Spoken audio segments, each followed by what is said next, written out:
వెన్నెల విషయం తెలియడంతో బాబు తండ్రి రాజ్ కాదు అని తెలిసిపోవడంతో కావ్య చాలా సంతోషపడుతుంది. ఇలా రిలాక్స్ అవుతుందో లేదో అంతలోనే రాజ్ ఒక షాక్ ఇస్తాడు. ఆ షాక్ ఏంటో తెలుసుకునే ముందు మన ఛానల్ గనక ఎవరైనా ఫస్ట్ టైం చూస్తుంటే లైక్ చేయండి, సబ్స్క్రైబ్ చేయండి, షేర్ చేయండి. వీడియోలోకి వెళితే మన రాహుల్ వాళ్ళమ్మ కలిసి స్వప్నతో ఎలాగైనా సంతకాలు పెట్టించాలని చూస్తారు. అందుకోసం జ్యూస్లో మత్తు మందు ఇచ్చి తనను రూమ్లోకి వెళ్ళి పడుకోమని చెప్తారు. కానీ స్వప్న రూమ్లో పడుకోకుండా డ్యాన్స్ చేస్తూ ఉంటుంది. ఇక వాళ్ళిద్దరూ కలిసి ఒక ప్లాన్ చేస్తారు. నువ్వు చాలా బాగా డ్యాన్స్ చేస్తున్నావు, ఫ్యూచర్లో చాలా గొప్పదాన్ని అయిపోతావు, అప్పుడు మమ్మల్ని పట్టించుకుంటావో లేదో మా కోసం ఒక ఆటోగ్రాఫ్ చేయని చెప్పి సంతకాలు చేయించుకుంటారు. ఇక సంతకాలు చేయించుకొని ఆ పేపర్స్ తీసుకొని ఆ రూమ్లో నుంచి మెల్లగా జారుకొని ఆస్తి కొట్టేయడానికి ప్లాన్ వేస్తారు.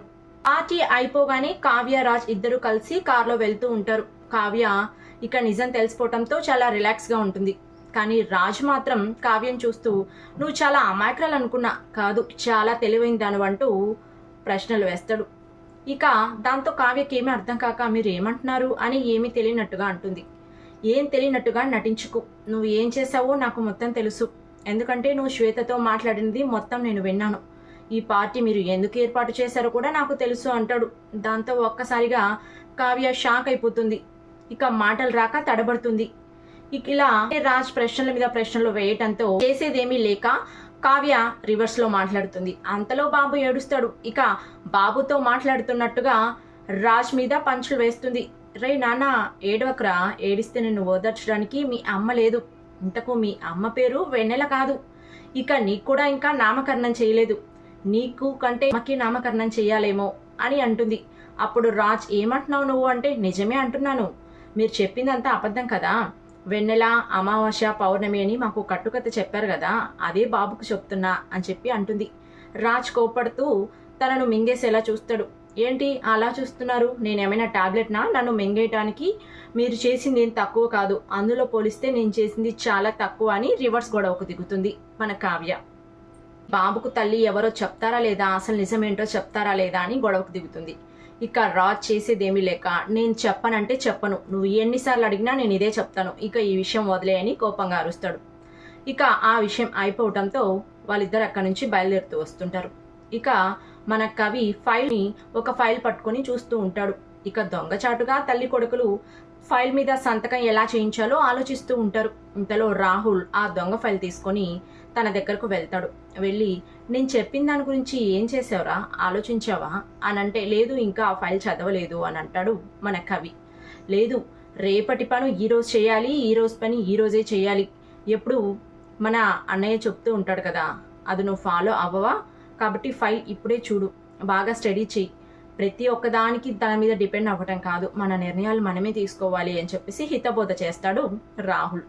ఇక కవి నువ్వు చాలా మారిపోయావురా, ఇంతకు ముందులాగా లేవు, బాధ్యతగా ఉన్నావు అని అంటాడు.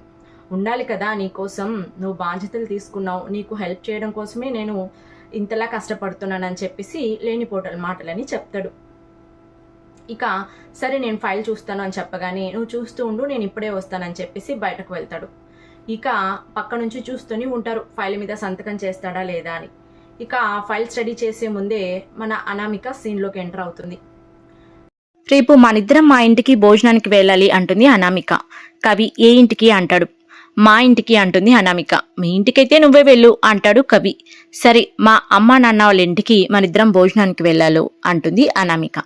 నేను రాను, నువ్వే వెళ్ళు అంటాడు కవి. ఎందుకు రావు, భోజనం టైమే కదా, కుదురుతుంది కదా, నువ్వు కావాలి అని అనుకుంటే కుదురుతుంది, రా అంటుంది అనామిక. మీ ఇంటికి అన్నప్పుడు నువ్వే వెళ్ళు, వాళ్ళెప్పుడూ నన్ను పిలవలేదు, మన ఇద్దరిని కలిసి రమ్మని అసలు పిలవలేదు, నిన్ను పిలిచారు కాబట్టి నువ్వెళ్ళు, నన్ను సతాయించకు అని అంటాడు కవి. అయినా నువ్వు కోరుకున్నదే కదా ఇదంతా, నాకు కుదరదు అంటాడు. కోపంగా అరుస్తుంది. ఏంటి చాలా బిల్డప్ ఇస్తున్నావు, రాత్రికి రాత్రి కోట్లు సంపాదించేవాడిలాగా అని అంటది. ఆ మాటతో ఒక్కసారిగా కవి సీరియస్ అయిపోతాడు. నా గురించి తక్కువ చేసి మాట్లాడితే మాత్రం నేను ఊరుకోను, మర్యాదగా ఉండదు, ఇక్కడ నుంచి వెళ్ళిపో అని చెప్పేసి తనని అవమానిస్తాడు. చేసేదేమీ లేక అక్కడి నుంచి వెళ్ళిపోతుంది. ఇక తన మూడ్ ఆఫ్ కావటంతో కవి ఆ ఫైల్ పక్కన పెట్టేస్తాడు. ఫైల్ అయిపోతుంది, సంతకం పెట్టేస్తాడు అనుకున్న తల్లి కొడుకులు ఇద్దరు అబ్బాయికి అనామిక వచ్చి మొత్తం చెడగొట్టేసింది అని అనుకుంటారు. ఫైల్ పట్టుకొని సోఫా మీద కూర్చుని ఉంటాడు.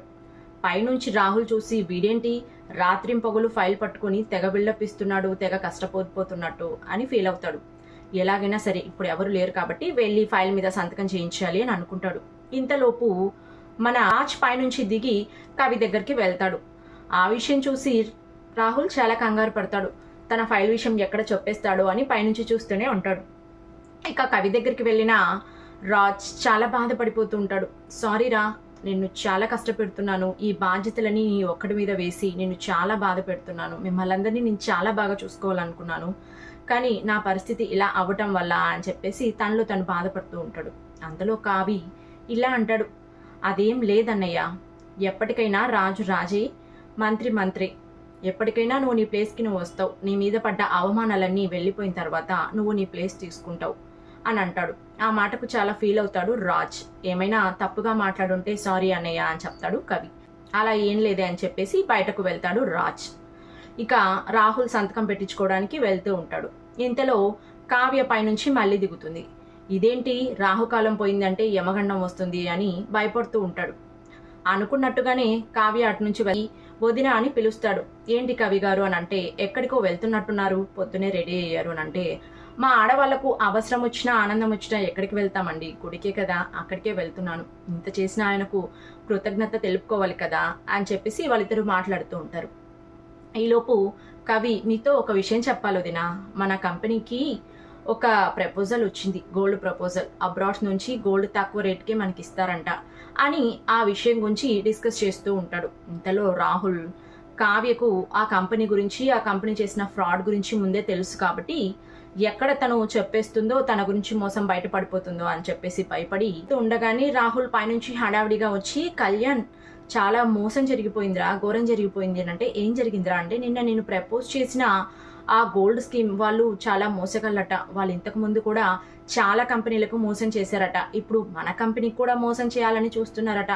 ఆ విషయం నిన్ననే నాకు తెలిసింది, మేనేజర్ ద్వారా ఫోన్ చేసి మొత్తం కనుక్కున్నాను, ఇక మనం ముందుకు వెళితే మనం కూడా మోసపోయే వాళ్ళం, సారీరా, ఇదంతా నా వల్లే జరిగింది అని చెప్తాడు. దాంతో ఇక కళ్యాణ్, ఇక మనం ఇంకా మోసపోలేదు కదా, ముందుగానే తెలుసుకున్నాం, సరే ఏమైందిలే, నువ్వైతే బాధ్యతగా ఉంటున్నావు, నాకు చాలా సంతోషంగా ఉంది ఇంతకు ముందులా లేకుండా అని చెప్పేసి సరే అంటాడు. ఇక రాహుల్ పక్కకు వెళ్ళిపోతాడు.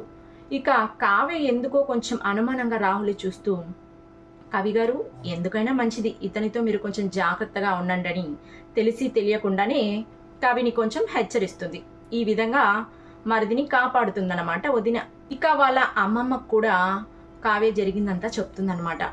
నిజంగా ఈయన కొడుకు అయితే ఆ బాబు కాదు అమ్మమ్మ, అక్కడ ఏదో జరిగింది, ఆయన ఏదో దాస్తున్నాడు, అది మెల్లగా నేను కనుక్కోవడానికి ట్రై చేస్తాను, మీరు ధైర్యంగా ఉండని అమ్మమ్మకు ధైర్యం కూడా చెప్తుంది. ఇలా తన బాధ్యతలన్నీ నెట్టుకొస్తూ ఉంటుంది కావ్య. ఈలోపు తెల్లారవ్వగానే బాబు పాలు తాగకుండా ఏడుస్తూ ఉంటాడు. రాజ్ చాలా కంగారు పడతాడు తప్పించడానికి. నీ పరిస్థితి నా పరిస్థితి ఒకటేరా, నువ్వు చెప్పలేకపోతున్నావు, నోరు లేక, నాకు నోరు ఉండి కూడా నేను మాట్లాడలేకపోతున్నాను అని బాధపడతాడు. ఇక కొంచెం భయం వేసి డాక్టర్కు ఫోన్ చేస్తాడు. బాబు ఎంత ట్రై చేసినా పాలు తాగట్లేదని చెప్తాడు. ఇక డాక్టర్ పొట్ట నొక్కి చూడమని చెప్తుంది.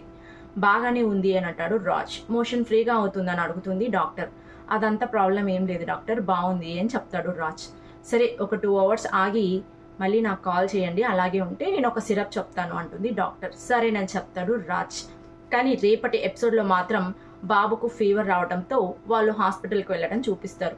అక్కడ డాక్టర్ ఏం చెప్తుందో రేపటి ఎపిసోడ్లో చూద్దాం.